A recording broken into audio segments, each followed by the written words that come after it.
কেউ যদি কাউকে মন থেকে চায়, তার জন্য কি প্রতি মোনাজাতে কান্না করে আল্লাহর কাছে চাইতে পারবে? দেখুন দেখুন হাসির বিষয় না, আমাদের যুবকদের বেশিরভাগই এই রোগে আক্রান্ত। ভালো মানুষের মুখোশ পরে কতক্ষণ থাকা যাবে? বেশিরভাগ পুরুষ ছেলেরাই, যুবকরাই, এমনকি মেয়েরাও আজকাল বিবাহ বহির্ভূত সম্পর্কে আক্রান্ত। তো এই জন্য তারা মনে করে যে কোনো দোয়া দরুদ পড়লে বোধ হয় ওই ব্যবস্থা হয়ে যাবে। দেখুন, প্রথম কথা হলো যে সুনির্দিষ্ট কাউকে বিয়ের জন্য আল্লাহর কাছে দোয়া করে, এটা শুধু বিয়ে না, দুনিয়ার ক্ষেত্রেও সুনির্দিষ্ট কোনো কিছু চেয়ে, আল্লাহ অমুক বাড়িটা আমার পছন্দ হয়েছে, আল্লাহ এটা আমারে মালিক বানায় দাও, আমার আর কিছু লাগবে না। এই টাইপের দোয়া অনেকে করে না? অনেক যুবক আছে বেকার, চাকরি বাকরি হয় না, দোয়া করে আল্লাহ, অনেকে তো অনেক কিছু চায়, আমার বেশি কিছু না আল্লাহ, লাখ 5 টাকা হলে চলবে, একটা হুন্ডা কিনবো, একটা ছোট্ট ব্যবসা বাণিজ্য শুরু করবো, আর কিছু হাত খরচ রাখবো, আল্লাহ আমি কিছু চাই না তোমার কাছে। এটা দোয়ার আদবের খেলাফ। এরকম নির্দিষ্ট করে আল্লাহর কাছে চাওয়াটা দোয়ার আদবের এই জাতীয় বিষয়গুলোতে বিশেষ করে। কারণ আপনি আল্লাহ তাআলার কাছে চাইবেন শান্তি। আল্লাহ শান্তি কি 5 লাখ টাকা দিবা, না 5 কোটি টাকা দিয়ে দিবা, না 500 টাকা দিবা, তুমি জানো, আমি তোমার কাছে শান্তি চাই। আমাদের নবী করিম সাল্লাল্লাহু আলাইহি সাল্লামের এত দোয়া, প্রতিটা পদে পদে তিনি দোয়া করতেন, কিন্তু একটা দোয়াও আজ পর্যন্ত আমি অন্তত পাই নাই যে দোয়া তিনি তো আল্লাহর কাছে পেশ করেছেন, আল্লাহুম্মা ইন্নী আসআলুকা কাসরাতাল আমওয়ালি ওয়াল আরাদি, আল্লাহ তোমার কাছে অনেক টাকা পয়সা, অনেক জমি জমা চাই, এরকম দোয়া নবী সাল্লাল্লাহু আলাইহি ওয়াসাল্লাম কখনো।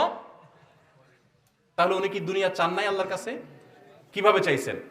রব্বানা আতিনা ফিদ দুনিয়া হাসানাহ ওয়া ফিল আখিরাতি, আল্লাহ দুনিয়াতে আপনার কাছে কল্যাণ চাই। কল্যাণ কি 5 লাখে হবে, না 5 কোটিতে হবে, শহরের বাড়িতে হবে, গ্রামের বাড়িতে হবে, মোটরসাইকেল হবে, না উড়োজাহাজে হবে?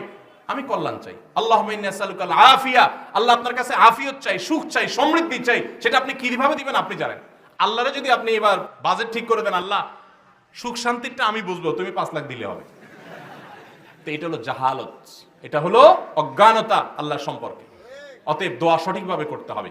নির্দিষ্ট কাউকে যদি আপনার মনে হয় দিনদারিতার কারণে যে সে বা তার পরিবার দিনদার, তাদের হলে ভালো হয়, তাহলে দোয়া করেন, আল্লাহ যদি কল্যাণ হয় আপনি সহজ করে দেন, অকল্যাণ হলে আপনি দূর করে দেন। এটা হলো দোয়ার আদব।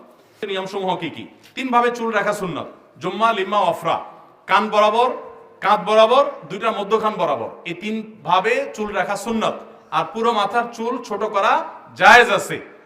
আর একদিকে বড়, আরেক দিকে ছোট, এই চুলের স্টাইল এখন ঘরে ঘরে, তাই না? এই মাহফিলে ধরলে অন্তত 20-50টা আসামি পাওয়া যাবে। এদিক দিয়া বিশাল বড় বড় চুল, আর এদিক দিয়ে চেঁচে ফেলছে পুরো, আছে না ভাইরা আমার? আমি চিন্তা করি হাদিসে যেটা নিষেধ, শয়তান ওইটাকেই কেন প্রমোট করে? আপনারা অনেকে জানেন না হয়তো, নবী সাল্লাল্লাহু আলাইহি সাল্লাম কাজা করতে নিষেধ করেছেন। কাজা মানে হলো মাথার এক পাশে চুল আছে, আরেক পাশে চেঁচে ফেলছেন। বিভিন্ন খেলোয়াড়, বিভিন্ন অ্যাক্টরদের অনুসরণ করতে গিয়ে এরকম চুল রাখেন, আছে না অনেক ভাইরা?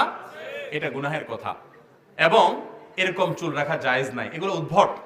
আপনি চুল যদি রাখতে চান, একটা মার্জিত সিস্টেমে পুরো মাথার চুলকে একরকম করেন, কোথাও একটু বড় ছোট হতে পারে হালকা এদিক সেদিক, কিন্তু একদিক দিয়ে আস্ত চুল রাখলেন, আরেক দিক দিয়ে চেঁচে ফেলছেন, এদিক দিয়ে আবার জুটি লাগিয়ে দিয়েছেন মেয়েদের মতো, এদিক দিয়ে আবার চেঁচে ফেলছেন, এরকম বিভিন্ন রকম করে চুল রাখা জায়েজ নাই। আল্লাহ আমাদের বোঝার তৌফিক দান।